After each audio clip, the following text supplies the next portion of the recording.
शिवसेना इधर कांग्रेस की चापलूसी में है, शरद पवार की चापलूसी में है, लेकिन उधर ममता बनर्जी ने ठोक ठोक कर शरद पवार और कांग्रेस की ऐसी तैसी कर दी है। दरअसल अभिषेक बैनर्जी जो ममता बनर्जी के भतीजे हैं और जिसे माना जा रहा है कि अपने भतीजे को उत्तराधिकारी बनाने के लिए ममता बनर्जी ने फील्डिंग करनी शुरू कर दी है, उस अभिषेक बैनर्जी पर करोड़ों के कोयला घोटाले, कोल ब्लॉक खेल का मामला, कैसे कोयला के खनन का मामला बंगाल में, क्योंकि वो ममता बनर्जी के भतीजे हैं तो उनकी पत्नी के नाम पर जो कंपनी है उसने कैसे मनी लॉन्ड्रिंग के काम को अंजाम दिया, इस मामले में एफआईआर सीबीआई ने दर्ज की अभिषेक और उसकी पत्नी रुचिका के खिलाफ, और उसके बाद छापेमारी भी हुई थी, शिवसेना ने सीबीआई ने छापेमारी भी की थी।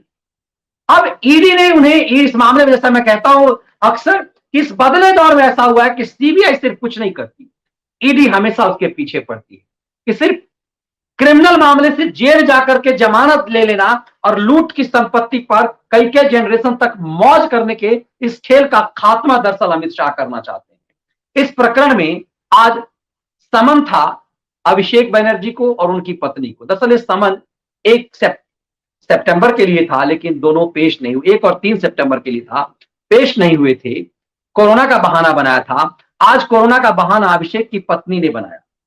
क्यों बनाया यह आप बेहतर समझ सकते हैं, लेकिन अभिषेक आज दिल्ली आए और मीडिया के सामने कहा, अपनी बुआ जी के बयान को दोहराया जो कलकत्ता में उन्होंने कहा कि वो मोदी और शाह से डरते नहीं हैं, वो कोई कांग्रेस नहीं है कि मोदी और शाह से डरेंगे। उन्होंने नाम नहीं लिया शरद पवार का, लेकिन साफ है कि डर के मारे उन्होंने कहा कि हम भागने वाले से नहीं हैं जैसे दूसरे पार्टी के नेता भागते हैं। ये साफ तौर पे ये चोट, ये प्रहार शरद पवार के चेला अनिल देशमुख के ऊपर था। और उधर बंगाल में ममता बनर्जी ने कहा कि हमें डराया जा रहा है, हमने चूंकि हराया है बीजेपी को बंगाल में, इसीलिए हमें डराया जा रहा है। लेकिन बीजेपी और अमित शाह को समझ लेना चाहिए कि हम कांग्रेस नहीं हैं, और उन्होंने कहा हम डरने वाले नहीं हैं कि बीजेपी की जांच एजेंसियों से हम भागेंगे। अब इस बयान से आप बेहतर समझ पाएंगे कि राजनीति के शब्दों के मायने क्या होते हैं। ममता बनर्जी और उसके भतीजे अभिषेक बनर्जी ने, जो ममता बनर्जी ने बयान कलकत्ता में दिया, लगभग उसकी फोटोकॉपी करके वही बयान अभिषेक बनर्जी ने दिल्ली में मीडिया के सामने दिया।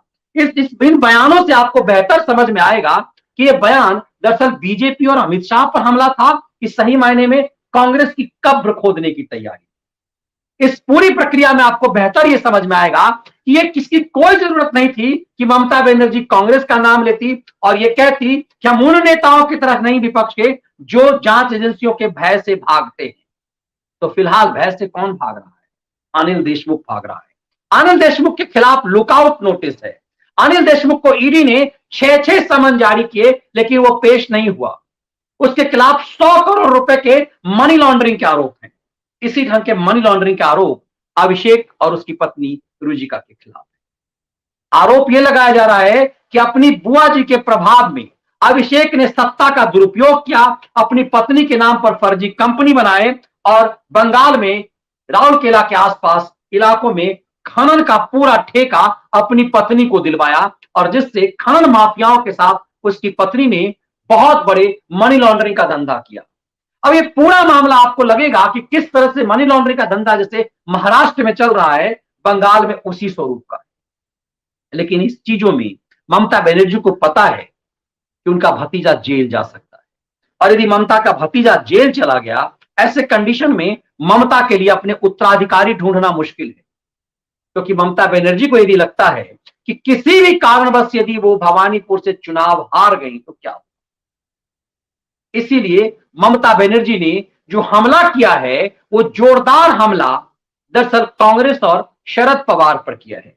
ये चीजें दिखाती है कि ममता बनर्जी ये पूरा बीजेपी के ऊपर अपना धार बैठा करके ये कांग्रेस को एकदम से लाचार बता रही है कि कांग्रेस के नेता चूंकि बेईमानी करते हैं, भ्रष्टाचार के आरोप हैं उन पे, इसीलिए वो डरते हैं।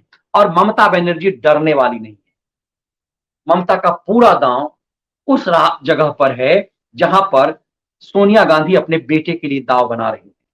विपक्ष ये दरअसल जो दिखाने का एकता है, उस एकता के क्या मायने हैं आप इसको बेहतर समझ पा रहे होंगे कि एक तरफ भले ही अभिषेक बैनर्जी की गिरफ्तारी के बादल मंडरा रहे हों, तलवार गिरफ्तारी की हों, भले ही अभिषेक बनर्जी यहां ईडी के सामने पेश हो रहे हों, लेकिन रुचिका का ना आना अपने आप में दिखाता है कि इन्हें ये लगता है कि अभिषेक बनर्जी चूंकि पॉलिटिशियन है, वो गोल गोल बयान मीडिया के सामने भी दे देंगे, लेकिन यदि पत्नी ईडी के पास पेश हो गई तो ईडी उससे सब कुछ उगलवा लेगी। सूत्रों के मुताबिक ईडी ने अभिषेक से भी सब कुछ उगलवाया है।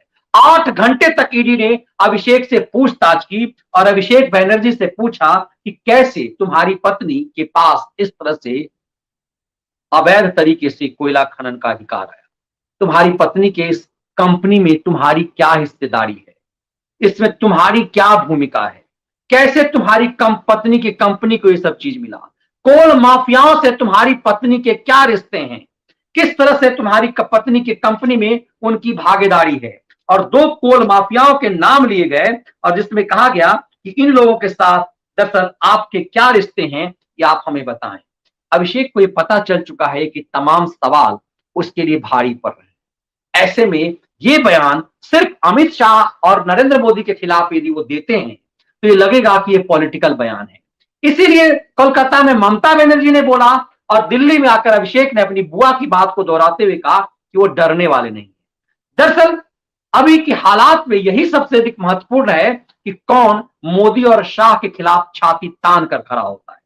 कांग्रेस की स्थिति इस कदर लाचार बना दी गई है, खास करके राहुल प्रकरण के बाद इस कदर लाचार बना दी गई है, हर कोई यही दांव मार रहा है कि आखिर मोदी और शाह के सामने सेकुलर वोट के लिए कौन सबसे बेहतर उम्मीदवार है, तुष्टीकरण के वोट के लिए सबसे बेहतर उम्मीदवार कौन है, और उस होड़ में ममता सबसे आगे निकल जाना चाहती है।